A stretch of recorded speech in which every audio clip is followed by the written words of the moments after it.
Katie, Kyleen, welcome. Thank you. It's so great to be here. All the way from Scottsdale. Yes. We had dinner a few nights ago, and your energy in LA, I felt was a certain way. How do you feel when you're in LA versus not? Do you feel the energy here is different? Yes, I do. It's so interesting. When I come to LA, I literally feel like it's the hub of self-expression. And I can feel all the forms of expression, like the performance, the acting, just all of it. I can feel it's like the hub of where people come to express themselves in all different forms. Yeah, it's a city that's on, Yes, for sure. It is, versus Scottsdale's more internal. Yeah, I was curious to ask you that because I know you're very in tune with energy and how you read energy. Yeah. So I was really curious about that. Yeah, I get a high of creation here. Well, I'm really excited for this conversation. You are someone who's described as a clairaudience. You essentially have a gift where you're able to hear the creator. And by creator, we mean God. But I really would love for you to explain that. What do you do? What are your special gifts? How would you describe that? So ever since I was young, Alina, I've always been into spiritual work since I was 16. And I used to do a form of breath work mixed with channeling, where we would call in all your helpers and all your angels, your guides, your loved ones, just your whole posse on the other side. And I did that for so many years. And then about 13 years into it, all of a sudden, the creator's presence started to come in through and push in through without me asking for it. And it felt so different because I wasn't used to it. I didn't work with God's presence so directly. I didn't work with source energy in that way. And Alina, it kept pushing and pushing and pushing, and it would put itself in front of me in different ways and dreams and experiences. And then one day, after months of the creator trying to get my attention, it came through in this mystical experience in a way that I could not deny it. I was in a session doing a breath work on a client, and the client was breathing and just going through the sequence that I usually do. And out of nowhere, I kid you not, this huge doorway, almost like a portal, opened up in front of the client.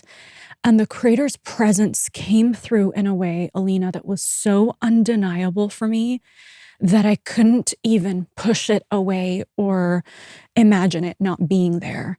And as its presence came through, it felt like there was so much power and yet love coming through. And I heard its voice bellow through my being, almost like, when you hit a gong and it goes, ba, ba, ba, ba, ba, ba, ba, ba, ba, ba. Yeah. It was like that.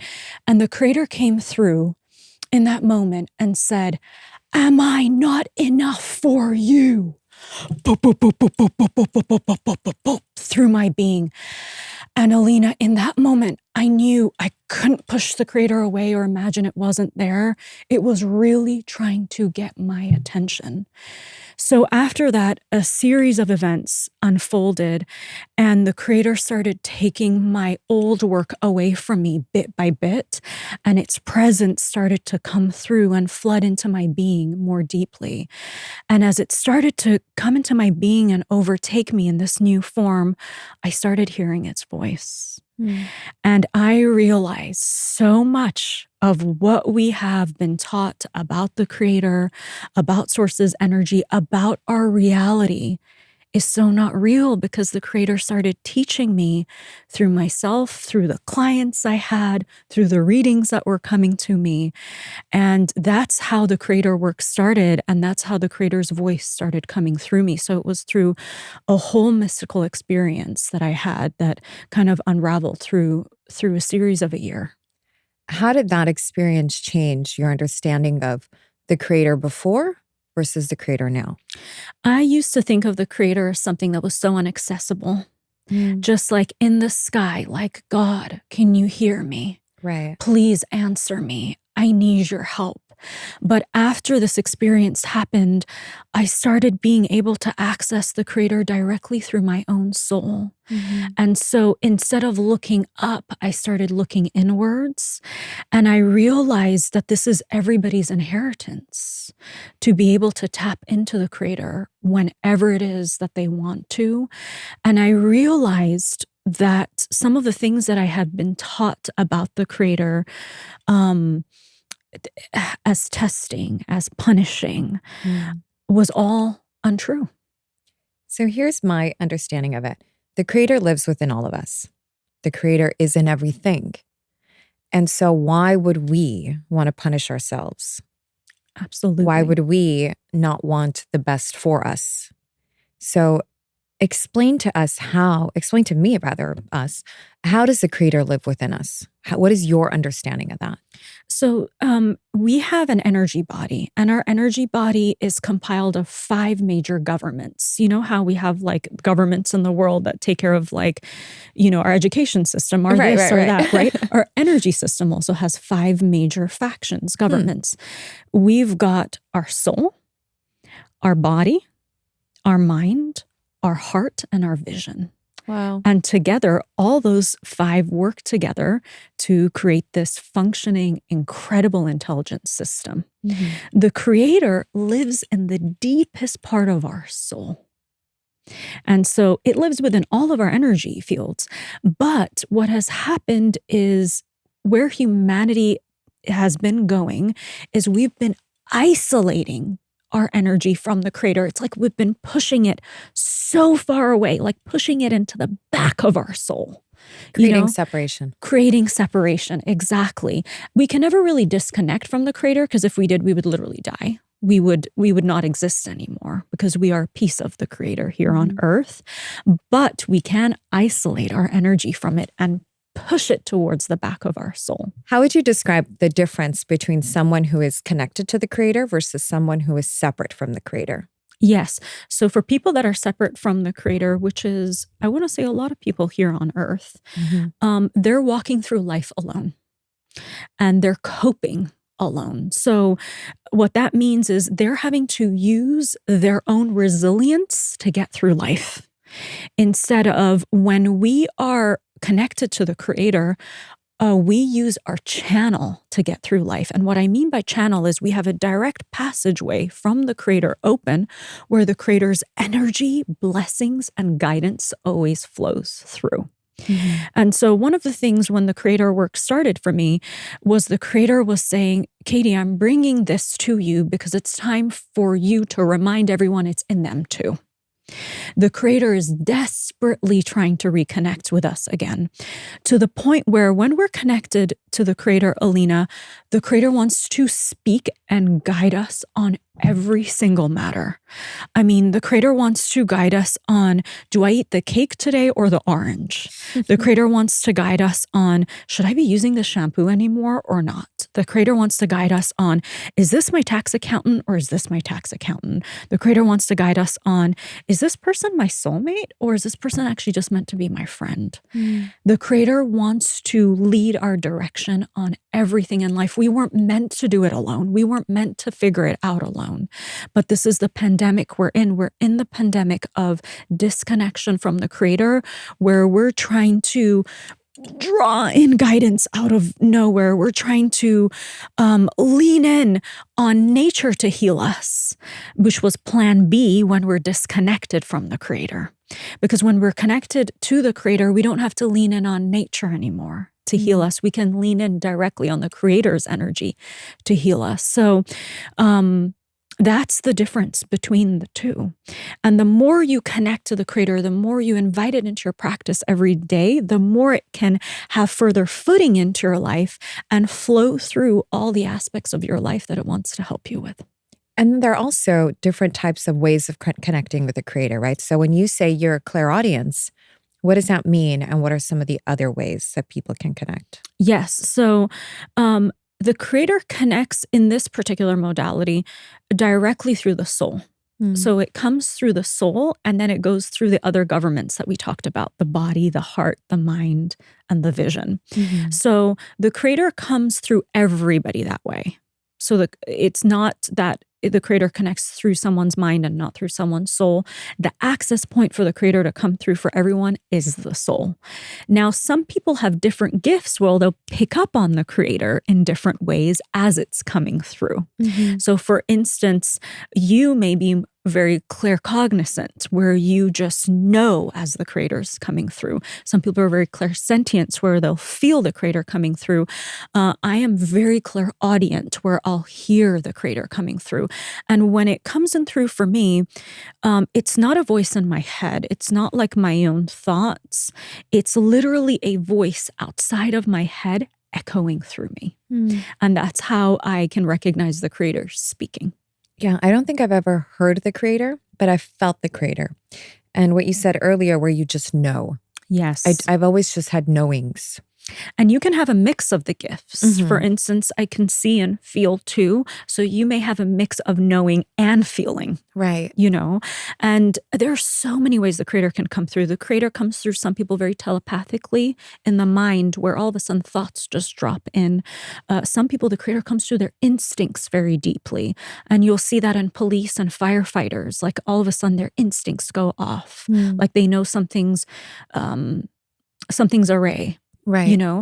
For some people, the creator comes through their intuition and their third eye, where they'll get more psychic visions and images. So there's tremendous amount of ways that we can pick up on the creator coming through. It's so fascinating. How would you describe what the creator is? To me, the creator is the greatest love that exists in the entire universe. And within each of us, that love exists. And within each of us, a droplet of the creator has been manifested here on earth. Yeah. I always think of the creator as the light. Beautiful. And I've seen my light Aww. through an experience. I've seen my light. So when I think of the creator, I think it's this endless, vast light. And how much of it can I channel through me and align and be like the light is my understanding, my personal understanding based on what I've felt. I love that. And also, when you said you have your tribe of people on the other side, I feel my connection to the creator became so much stronger after my maternal grandmother passed away. Wow. I started feeling her in birds. The first time I was sitting in the car, I was at work and it was very early. A black like crow or something, not what you think of when you think of your sweet little grandmother. But it came and landed in front of my car and I just knew it was her. Aww. And after that, birds have been like messengers. Little messengers, yeah. And little spirit animals. And I just feel that energy. And it's not, I don't know if it's my grandmother. I don't know, but I feel that. And I started hiking more. And in being in nature, I felt it all so much more. Aww. Does that sound right? That is so beautiful. And even our loved ones on the other side, when they pass, they try and connect us to the creator in ways that they can. Right. Like for instance, when my grandpa passed, he was very protective of my modesty. He never wanted another male to misuse my energy. And so and that's the way he's connected to the creator. That's one of his gifts. So after he passed, if there was a male that came through in my life that didn't have the highest intentions, he would literally give me dreams. Wow. And move them out in the dream. You said that, so I'm going to share one more thing. My grandmother was perceived to be a very demure woman. Wow. But she also was very bold. She moved from Russia to Armenia during the Soviet Union. At 30 years old, married my grandfather, and she was very smart, a voracious reader. And she actually was very outspoken, but I think she had so much intelligence and just self-modesty that she didn't say everything. And a lot of people in my life would always say, you're so much like your grandmother in the sense that you're so modest. You don't speak, you don't say that last thing. And when she died, I felt this was the time to start speaking up. Wow. I just felt it. She just opened up your She throat opened it chakra. up, essentially saying, don't be the way people thought I was. Yes. Because you pack so much more. Wow. She just opened you up to the true you, which is incredible. Yeah. What is it that you've learned from the creator that you think is important for us to know? So there's this huge misperception in the spiritual world right now that the creator wants to test us. And it's actually a very toxic belief system. And I'll tell you why, because it creates another form of hell here on earth. If you think about it, it's like, so we were thrown here on earth to get slapped around and tested so we can figure stuff out. How is that a benevolent creator? Mm. And after I started doing a lot of sessions with the creator for other people, I came to realize, holy moly, the creator has no interest in us being tested at all. It actually wants to lead us into the most fulfilling path from the beginning. But because we're so disconnected right now as a society, and we were never taught when we were young kids how to listen to the creator and get answers, right? It's like we're learning as adults right now that we are missing the mark on the guidance, and we're missing the mark on the direction that the creator wants to give us. And I want to share a story with you.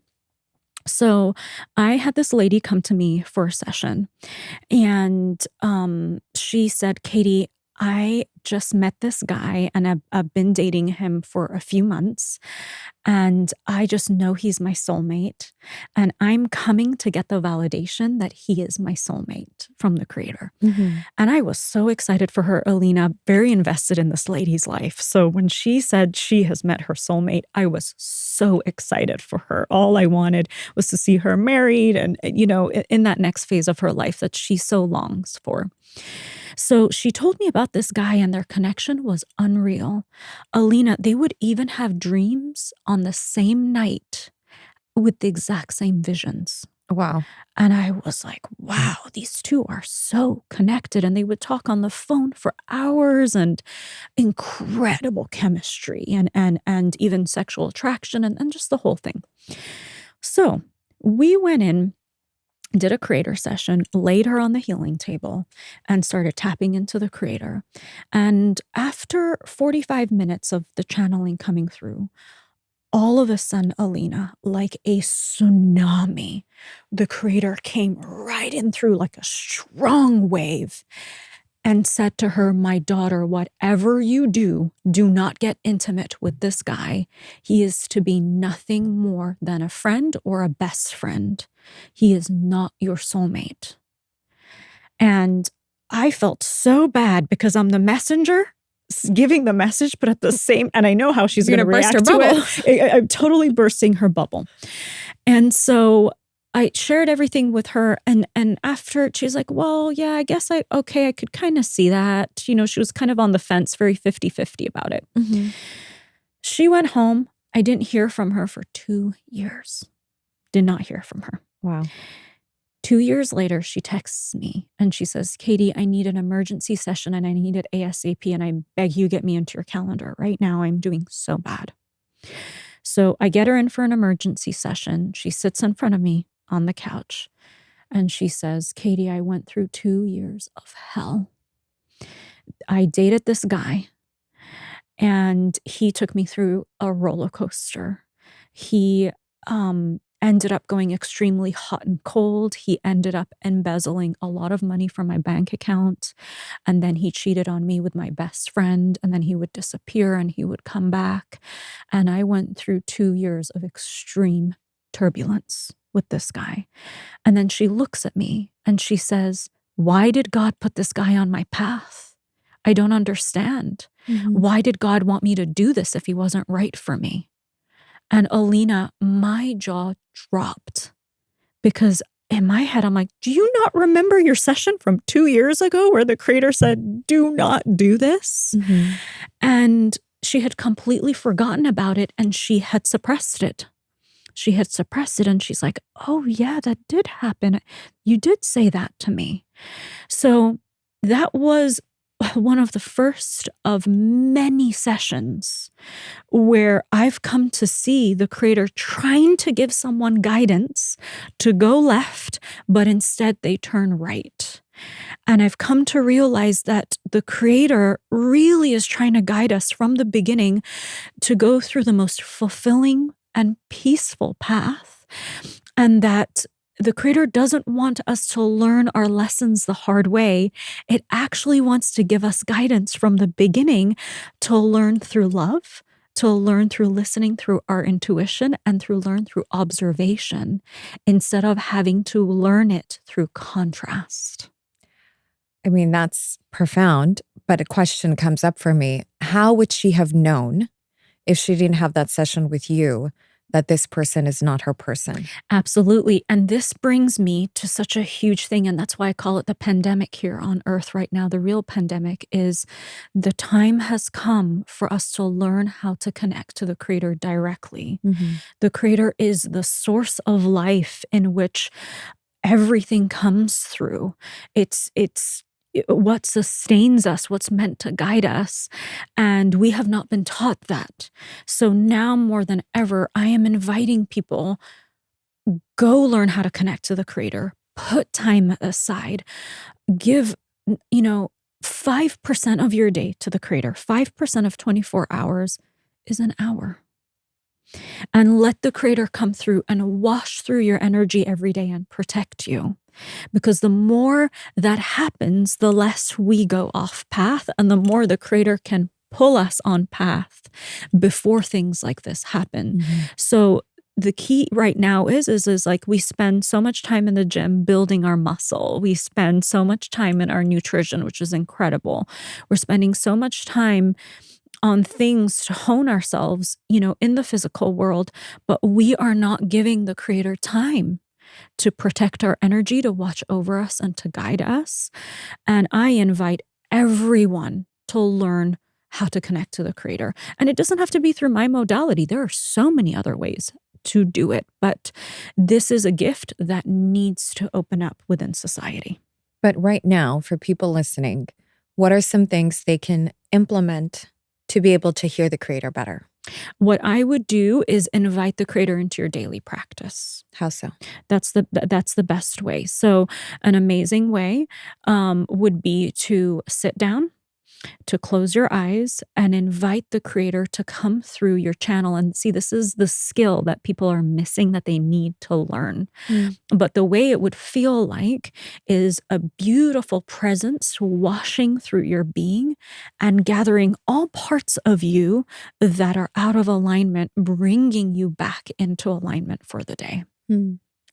So let's say I am in a situation and someone's in front of me and I'm thinking, let me try this out, right? And maybe there's a knowing, but sometimes that knowing gets confused with anxiety, fear, all the things that live within us, right? How can we understand if what's coming up is from God versus from our own projection? Absolutely. That's such a good question. So there are always two voices in our being. One is the Creator's, which is very subtle. And in order to hear the Creator's voice, you actually have to silence down your whole being because it speaks through our soul. And then we have a second voice. I call it the voice of our lower desire body. And this voice is very, very, very loud. And this voice literally overtakes the Creator's voice. So in order to listen to the Creator's voice, we have to silence down the voice of the desire body in order for the voice of the Creator Spirit to come in through. So the desire body is essentially things we want here in this physical world. Yes. The material things, the things we think we can't live without, the things we think we need, the people we think we want to be with or around because it fulfills something within our desire body, which we all know what it is for us versus not. And it's some form of a temptation. The desire body is always some form of a temptation. It's the temptation to want fame. It's the temptation to want that extra piece of cake, even though it's really not good for your body. It's the temptation to get drawn to lust, even though your soul may be saying, I am not interested in mixing my energy with that person. It's always some form of temptation. And it's very good at also covering it up as not being temptation, like, oh, I feel a soul connection with this person. Is it a soul connection or is it lust? Right. Or I should give myself a piece of cake today because I've just done so good, or whatever it is. It's very good at covering it up. But here's the thing, Alina, about the desire body. It feels so amazing when you're doing it. When you eat that piece of cake, you're like, oh, Right. Yeah, It's making love to my mouth. Totally. When you've had that, I don't know, I'm going to make something up, that one night stand and you're in that passion and you've had that good sex. It was like, oh my God, I just felt so good. Right. Or, whatever it is in the moment, it always feels so good. But the problem with the desire body is the next day you feel like crap. You feel empty. After you've had the whole cake and your stomach is like growling and you want to go to the bathroom and you feel heavy the next day, doesn't feel good. After you have had that sex and you're, it's the next morning and you're trying to get your clothes and just run out of there as fast as you can. And that partner that night never texts you back, that doesn't feel good. But I think it can be a lot more subtle. Let's say we're in a relationship with someone where it all feels nice. At the beginning. Well, however long. Yes. How do we know if it's not from God? How do we know that this is not our person? How do we know that this job is not for us? Or, it doesn't have to be so jarring as like a bad one night stand, let's say, or it felt great, but in the next day it feels whatever. It could be more subtle than that, because for me personally, let's say I'm in a situation, how do I know that that's not my situation? Because over time, what happens is you become more and more emptier and less yourself. So sometimes it doesn't happen overnight, but it still always happens. Where instead of becoming more connected to yourself, you're actually becoming more disconnected from yourself. So when you take that job at the beginning, the paycheck may be amazing or whatever, but now it's like you feel like you're only using 20% of who you are. And the rest of you's put in a box, or you're dating that person. And after a while, it feels like you can express these parts of yourself, but you can't actually express the wholeness of who you are. So you become less and less yourself. And that's how you know it's the desire body speaking to you. Now, the more connected you are in your practice and the more time you give to the creator, to God, to source, whatever you want to call it, the quicker you'll have these realizations. So instead of it taking you 5 years and going through a whole roller coaster, you may now date the person and know within 3 months. And you may even get to the point where you're so connected that right from the beginning, you're like, this is not for me. Do you think the creator delivers the message of this person or this thing not being for us through synchronicities and signs, and we're just not paying attention? That's literally what is happening. As a society, we're not paying attention and we're not going within to listen to that voice that's very subtle. It's spiritual. It's coming from the spiritual realms.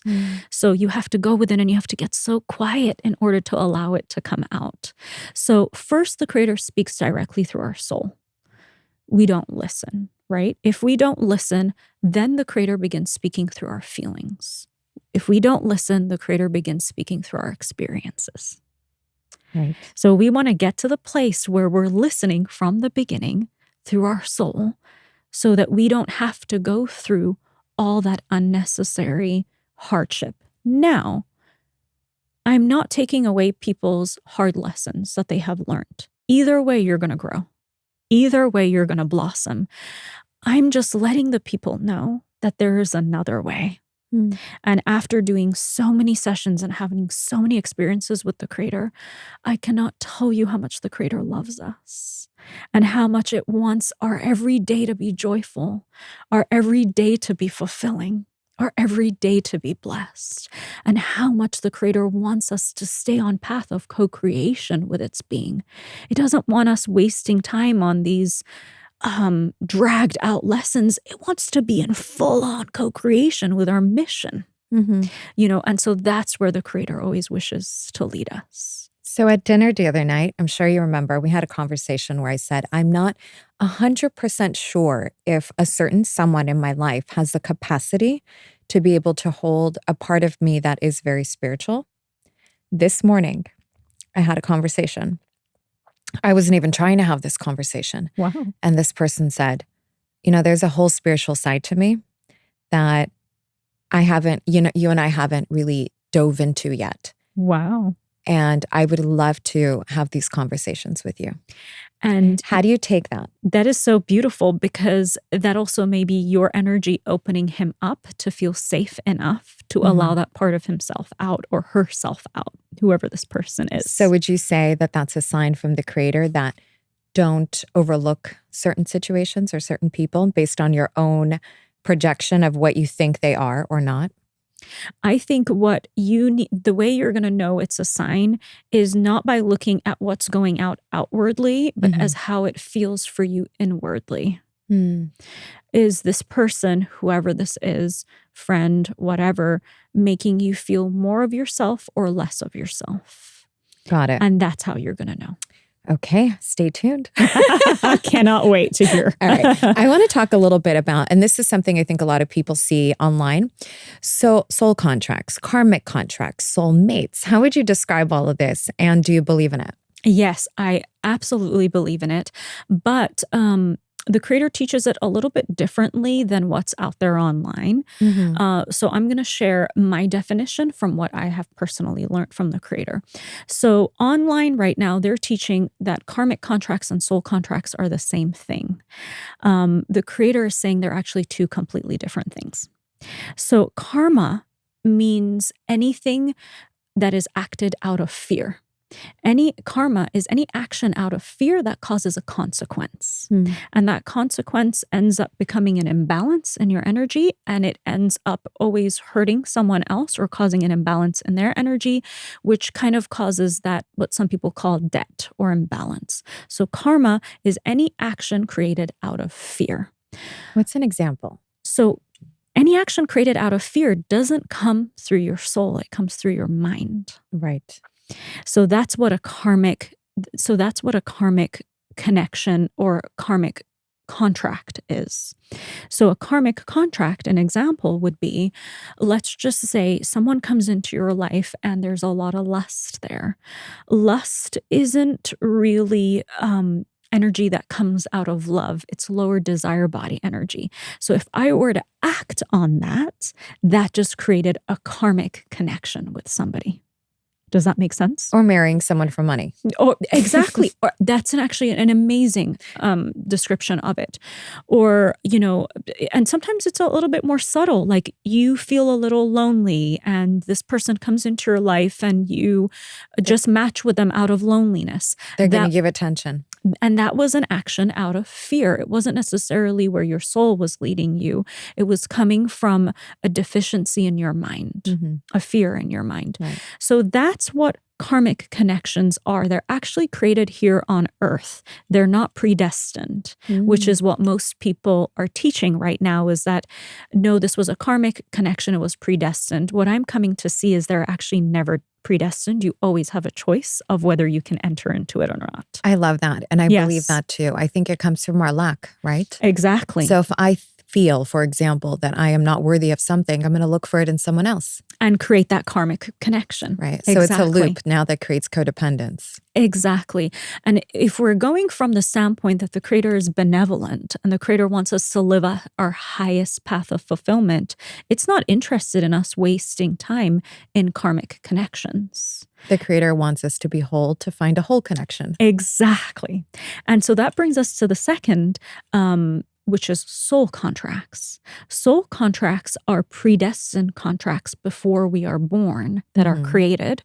But when we come here on earth, we still have free will as to whether we activate them or not. Because let's just say there's somebody's path and they're meant to meet their soulmate, which is in their soul contract in 3 years' time. But before they meet their soulmate, they need to go to veterinarian school first because they're meant to be a veterinary doctor. And as they go through veterinarian school, they're going to meet a teacher who's a veterinarian doctor, and the two of them are going to have their love life together. We're just giving an example of a soul contract. No, I get it. But let's just say that same lady or man is walking on earth and gets a little derailed by its lower desire body.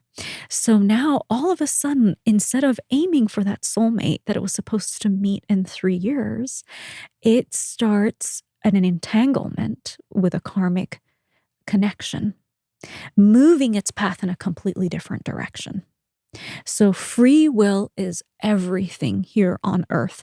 Most of the things that we go here on earth and live here on earth are through free will. That makes so much sense. And I think you just nailed it the way you described it. We hear some of these things on social media, but in fragments. And I think the way you explained it was so beautiful because it's true. If you're not aligned with your highest self, and if you're not going to, through your own free will, choose the path that is for your highest good, yeah, you're going to meet all these derailments and karmic connections as opposed to the real soul connection. But you have to first choose yourself. Exactly. You have to be on path with yourself. And as you're on path with yourself, more of your soul contracts come forward. Right. Your beautiful best friends, your friendships, places and partners you're meant to work with, even in business. It all starts activating and coming forward. It's so true. And Yes. I can apply this to female relationships. I've met women throughout my life where the connection was fueled based on some sort of lack or fear or lower body, right? Yes. And those relationships never last. But when you do choose someone from that higher place, and we all know what it is, it's like you just feel it when you know it. Those are the connections where you're like, oh, you are my best friend. Totally. And I think the same thing can be applied in romantic relationships. I felt myself at some point in my life meet someone that I thought this could be something really special. But I was so scared to be myself for whatever reason that it didn't quite click. Yes. Wow. I love how you're getting these concepts on such a deep level. That is so incredible. Well, I think it's fascinating. Yeah. I mean, it makes sense. Yes. Totally. And also, so here on earth, Alina, so many of our soul contracts are not getting activated. They're staying dormant. And what happens when they stay dormant? What happens is that a lot of people on earth start walking out of alignment. And you can actually see it right now. I mean, look at the state of our world. Is there any peace? So many people are acting every day out of their soul contracts. And so many people also, our soul contracts aren't just the people that we meet, they're also our purpose. Our purpose was encored into our soul before we were born. And every attribute of our being that we were given, Alina, is not by fluke. It is there for a purpose and a mission for the Creator to use us. And so I have to give you an example of this. I had a lady come to me for a session, and she wanted to know what her purpose is. And she was always trying to give adults a lot of advice. Like, she loved giving advice. She was very quirky. So as I watched her in adult scenes, like, sometimes I could tell she didn't quite fully fit in or belong there. And I was like, I don't know if this is her self-esteem, her confidence, or, kind of what it is about her. And she had this real heart to make a difference in the world. And so when she came to me, she said, I really want to be like a healer or something like that. And I really feel like that's my purpose. And sometimes she would say these most kooky things, and everyone would kind of stare at her like, that's kind of silly and spontaneous and kind of random, but it was kind of a part of her personality. So when she came in for a session and we asked the Creator, what is your purpose? The Creator came through and said, she is meant to be a child psychologist. And the reason she's kooky and quirky is because she's meant to meet kids on that level. Yeah. And the reason why she always felt a little out of place with adults is because that's not where her purpose is. So she was trying to push advice into adults, and adults were like, not really interested. Like, I'm not vibing, because the way she was created, Alina, the Creator put everything in her backpack that she needed for her purpose in this lifetime, which was to bless kids and to help them to see things differently. And the Creator said she can get on children's level so deeply and help them understand what they need to understand. And because she had never felt like she belonged, she could understand and sympathize with children so well that feel so outcasted. So the resistance we feel sometimes, it's the greatest clue. Absolutely. When something doesn't fit, yes, we try to force it. absolutely. But instead, we need to take a step back and say, maybe there's another side to this. Yeah, maybe it's not fully fitting into the puzzle because that's not the piece that's meant to go there. Right. And so when we're talking about some of our soul contracts not getting fully activated, it's also our purposes. And after doing so many connecting with the Creator readings, Alina, the plan that the Creator has for people, I am in awe of. And let me tell you, it's never a short plan. It's not like, this is what I want you to do in the next year. The Creator has this huge, magnificent 20, 30-year plan for people sometimes of how it wants to co-create, which is you're in awe of when you see the pieces. Knowing me as much as you do, what do you think my purpose is? Oh, first of all, I cannot wait to enter into your soul and read you. Come on in. I cannot wait. I feel like I would have to go into a little bit of a deeper trance. I don't want to throw anything at you. Mm-hmm. But one experience that I had with you when we were at the restaurant together is, this was a very supernatural experience. And I didn't share it with you that night. But as we were sitting and you were speaking, all of a sudden I felt your vision body come into my being. And as you were speaking, I felt like you helped me see everything so much more clearly. Mm. It's like everything became crystal clear.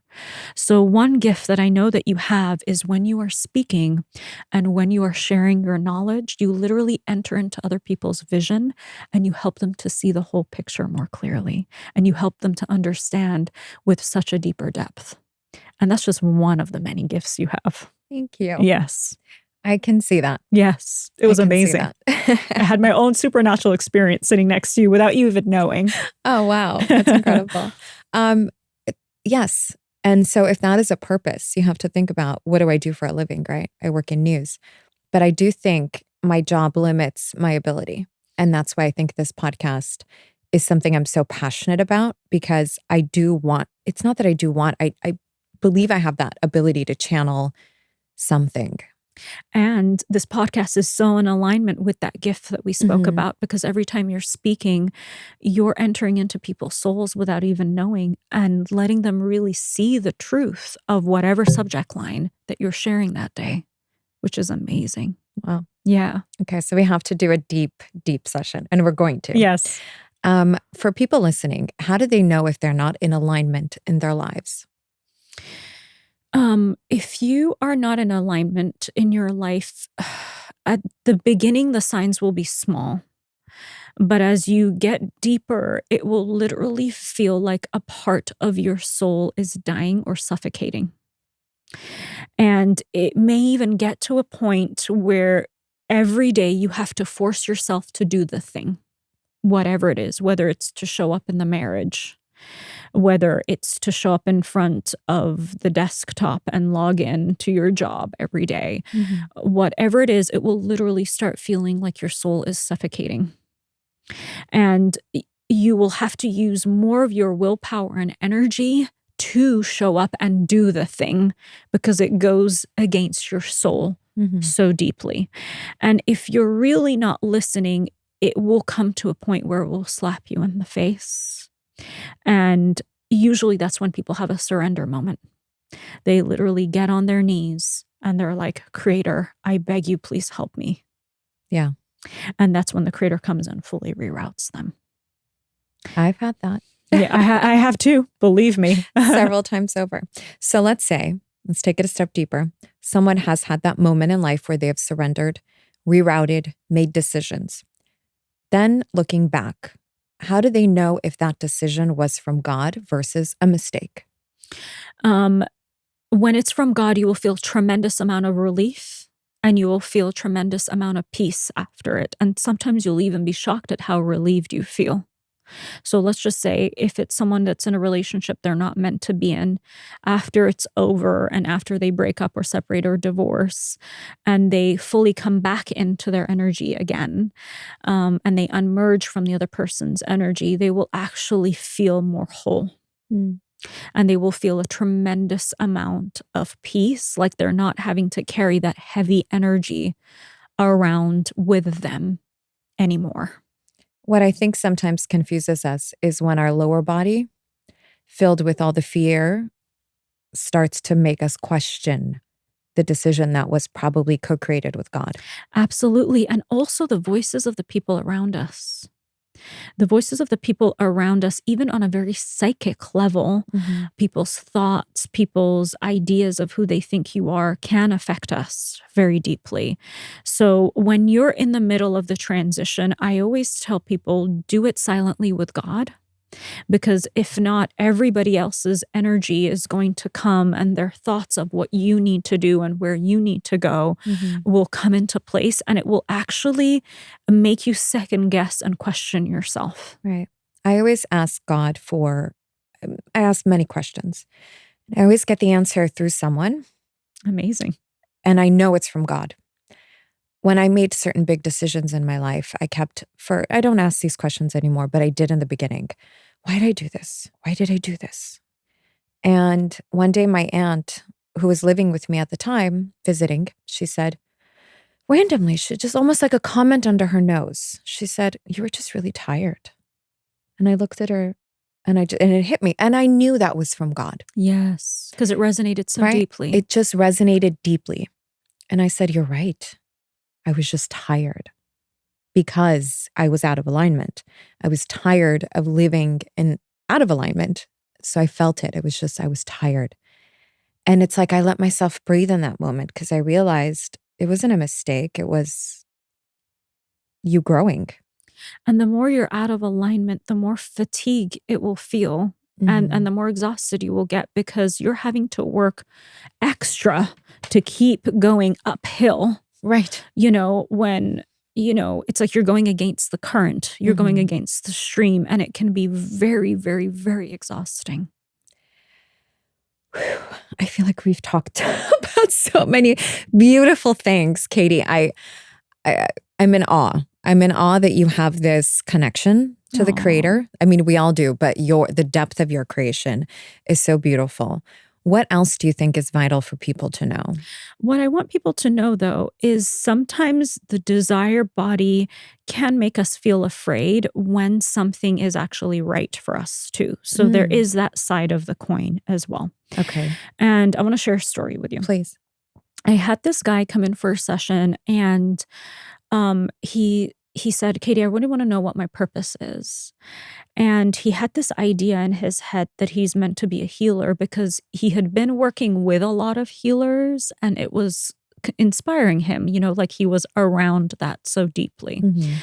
And we went into the session and we channeled the Creator, Alina.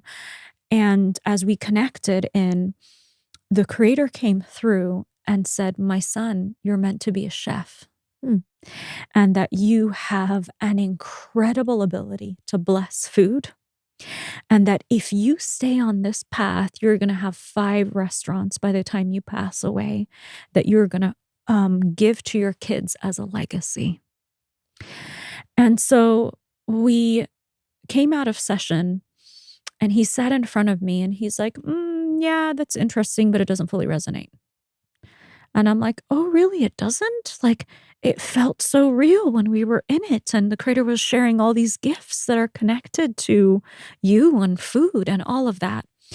And he's like, yeah, when I was younger, my favorite thing with my grandma was to cook with her in the kitchen. And those were literally my fondest childhood memories. But no, being a chef is like not for me. And I'm like, okay. That's okay.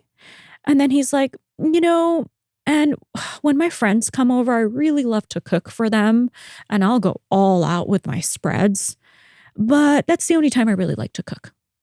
And I'm like, okay, whatever, but take it with a grain of salt. It's fine. And then he's like, well, and when I scroll on Instagram, I'll always save these recipes for me to try out or for my wife to try out and stuff like that. So I do have like a recipe section, but yeah, no, I don't see it being my purpose.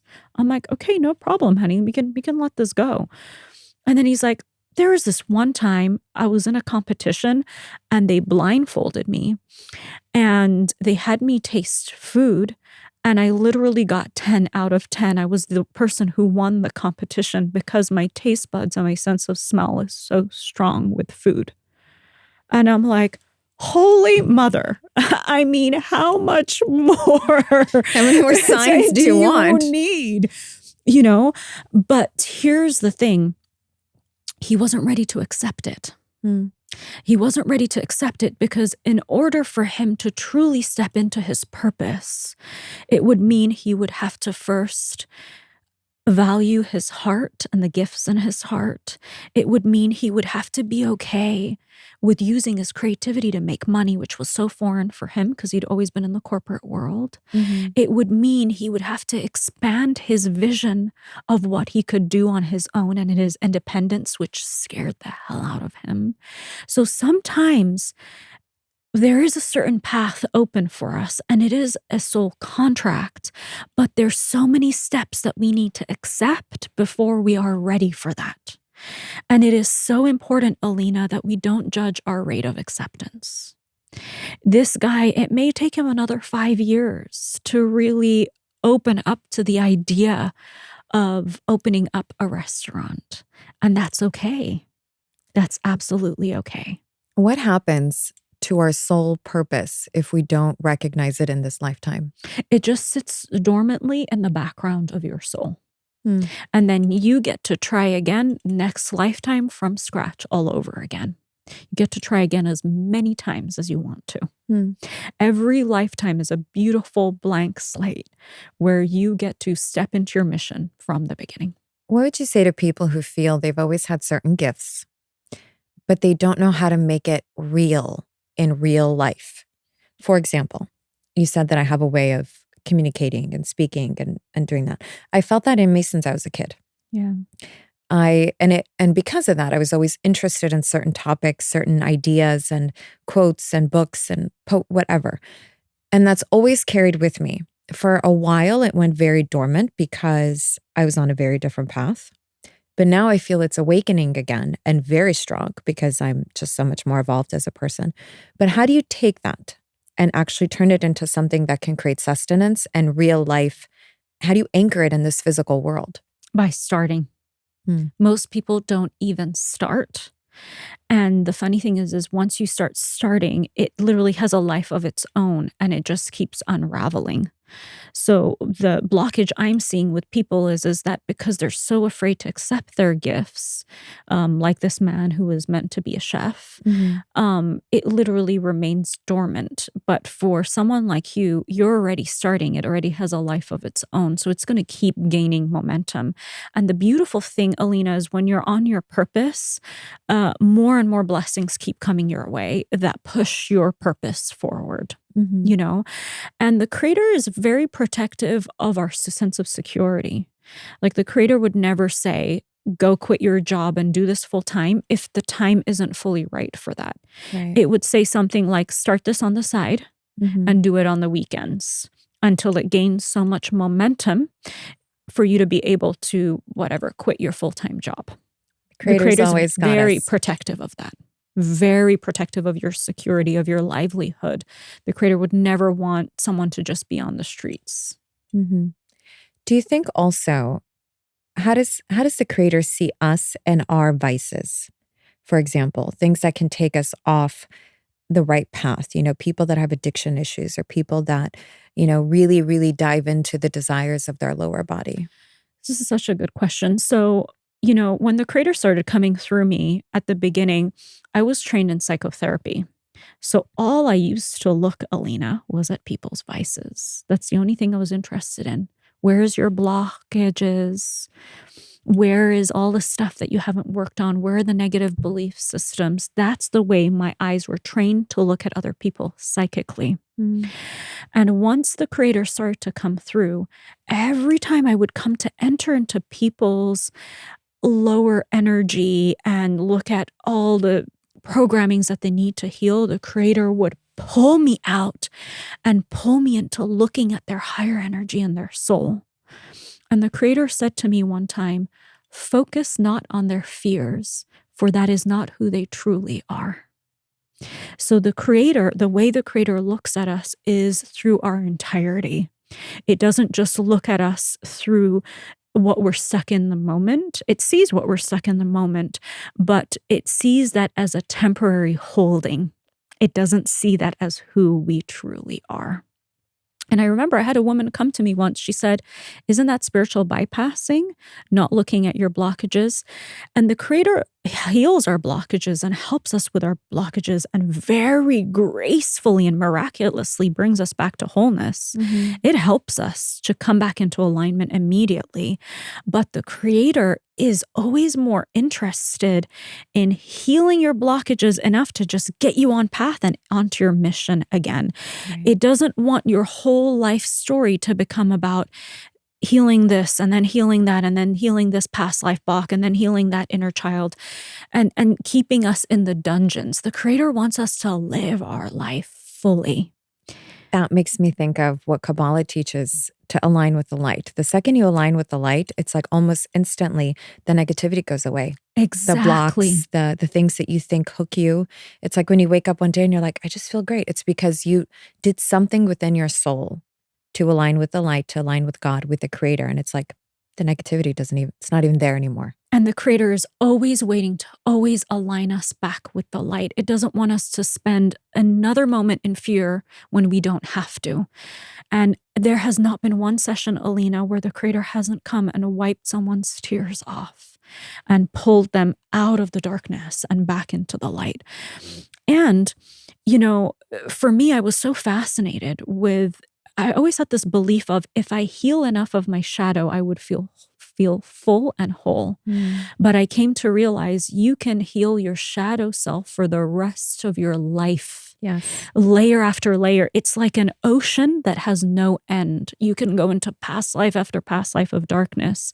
But if you are not aligning with the truth of who you are, you'll always be stuck there in the lower dungeons. And that's not the way the Creator works. And that was another thing that I learned through the Creator practice is the Creator's always bringing us back to the truth, always bringing us back to our wholeness, back to our purpose, back to who we really are.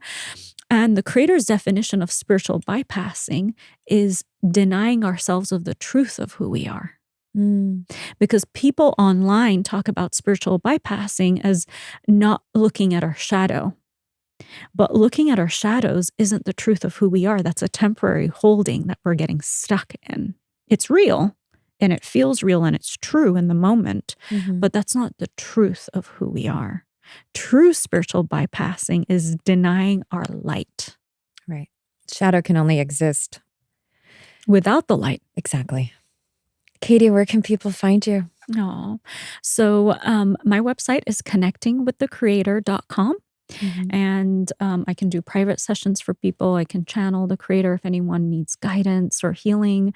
And then we also have Connecting with the Creator classes where we teach you how to connect to the Creator directly and give you that tool of sovereignty so you're not having to rely on anyone else to do it. Wow, I love that. Thank you so much for being here. You're this amazing. Was amazing. Yeah, thank you. I enjoyed every moment. Me too. Thank you so much for tuning in to Breaking Through with Alina Obervian. For our community to grow, please like and share, and also leave a review on this episode. Of course, you can find me on social media and let me know what you'd like to talk about in future episodes. Nothing is off limits, so let's have some fun.